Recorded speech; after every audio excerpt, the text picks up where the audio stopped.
Welcome back to Virginia this morning. Over the years, Richmond has become a town for foodies.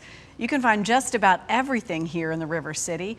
If you don't have lunch plans, you might after seeing this sandwich. Take a look.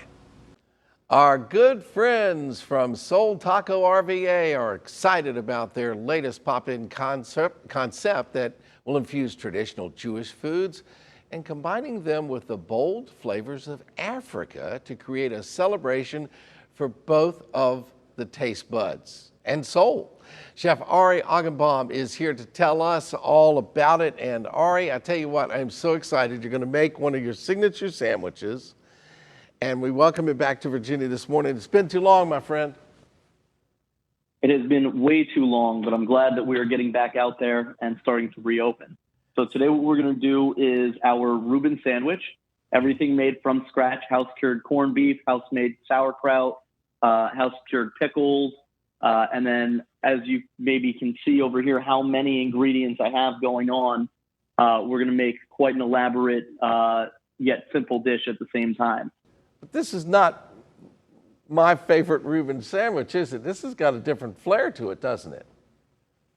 Oh, no, this is going to be like no Reuben you've ever had before. We're going to be taking the classic Reuben sandwich and infusing African flavors into it. Let's do it, man. I can't wait for this. So we're going to start by chopping up our simple green cabbage, as I toss it everywhere. All right, we're going to chop that up.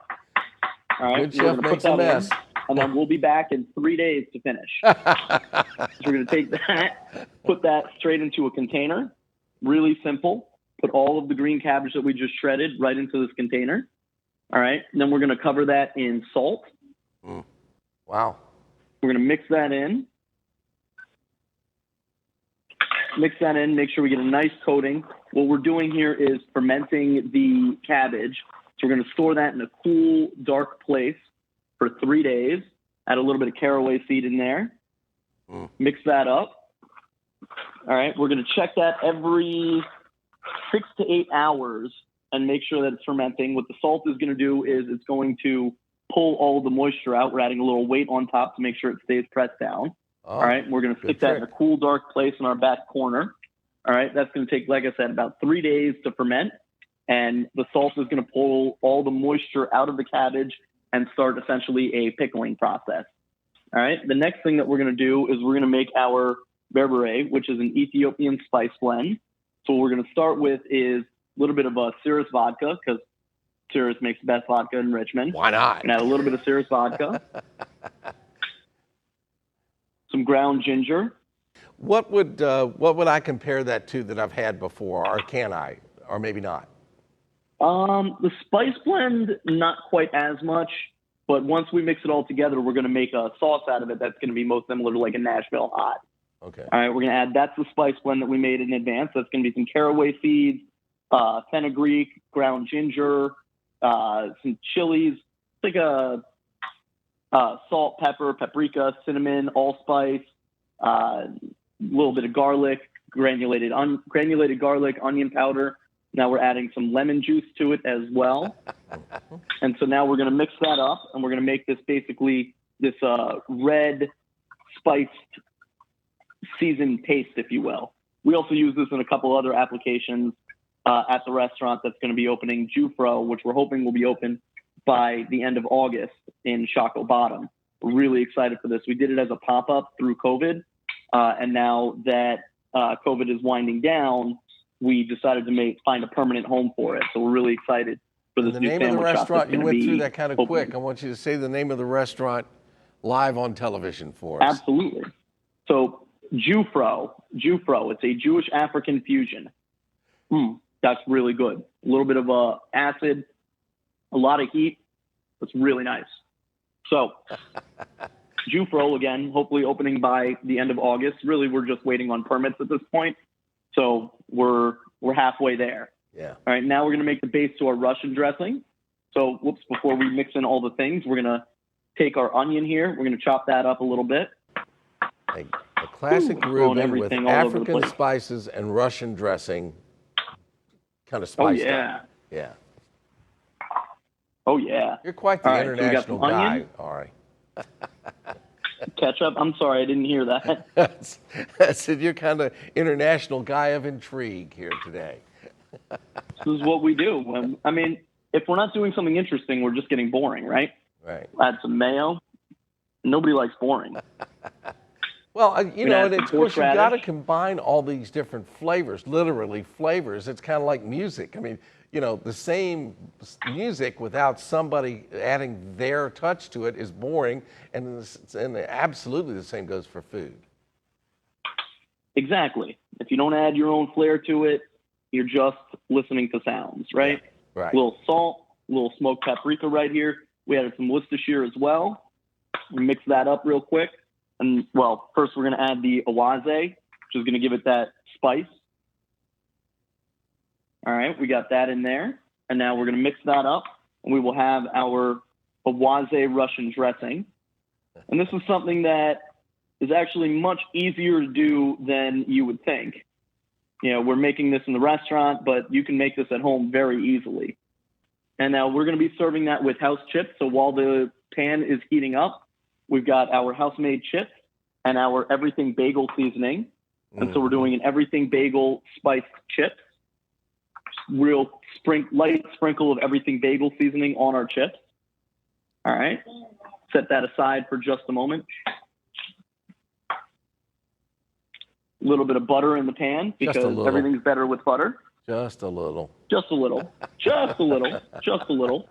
All right. And we have our house-cured corned beef. Now, this is absolutely fantastic. This takes us about 15 days to make, 10 days to cure using locally sourced Seven Hills dry-aged brisket. We cure it for 10 days, and then we brine it for another 2. And then when it's done, it cooks for about 12 to 16 hours, low and slow. So we get this beautiful, soft, tender corned beef. Oh, see? Oh, my God, it's so good. And low and slow is the key, isn't it? Oh, no, come on, man. Don't do that. Then we're going to take our sauerkraut, which, like I said, we made this about 4 days ago. How's that? So good. Yeah. That was so good. And then we're going to, while we're doing that, we've got our marble rye. So we got the awaze Russian dressing right here. Yeah. We're going to do the sauerkraut right on top. You bet. All right. We're going to take a couple slices of our Swiss cheese, put that in the pan right on top of the corned beef. Let that go. We're going to add just a splash of water to that to give it some steam. That'll help it cook a little bit faster. And that should be ready in about 5 to 10 seconds. We'll be able to add the sandwich into the pan and just sear the bread just a touch, cut it up and serve it. All right, so we've got that going. We're going to add the top piece of bread right on top there. We're going to flip that over. Give that just a second. Oh, stop. I Cut love that this. right in half. All right, we're going to look for you in August, and then hopefully, oh, come on now. We're going to look for you in August. JewFro is the name of the restaurant. You said Choco Bottom, right? Oh, Choco Bottom. Yeah. 1719, 1721 East Franklin Street. Oh, We're going to have a coffee shop in there. We're going to have the sandwich shop in there and some other surprises that we're still working on. It's going to be absolutely amazing. Can't wait for you guys to come out when we open. Can't wait to get there and can't wait to have you in studio again. Thank you, my friend. Thank you very much, guys. Y'all take care. Oh, I can just feel lunch. Ooh, I can feel the trouble brewing on that one. Wow. That was some creation. After enjoying it, you wouldn't really have to eat the rest of the day, the week, the month. No, I don't know. That looked incredible. Yeah. You know, and it was like so. Yeah. Like I've been trying to eat Mater sandwiches all summer. And to make the jump to that, Yep. I mean, I'm sure once I got in there and I smelled it and I saw it and looked at it, no problem, I'd handle it. But Man, that was a lot. I love the confidence, no problem. Oh yeah. Oh, it'll go I away. have that, yeah. We can make that disappear. So I'm so happy for their team. I saw that they were working on another location too, out of our area. Saw that happening coming up down in Raleigh. But do you have a favorite go-to sandwich besides the Mater sandwich? Mater is up there at the top, or BLT if you step it up a little bit. You know, I think probably Mater's probably saying a BLT. A BLT would be my #1 sandwich. Chicken salad, if it's good chicken salad. Yeah, all this talk about lunch sandwiches now, and I'm like, where do I land? Tuna melt. Yeah, tuna melt. All right, no, now it's starting to click. Okay, we'll stop. I have a lot. That one would fill you up for a little while. Yeah, for a while. Stay tuned. Our popular Everywhere You Are segment is coming up in less than 3 minutes.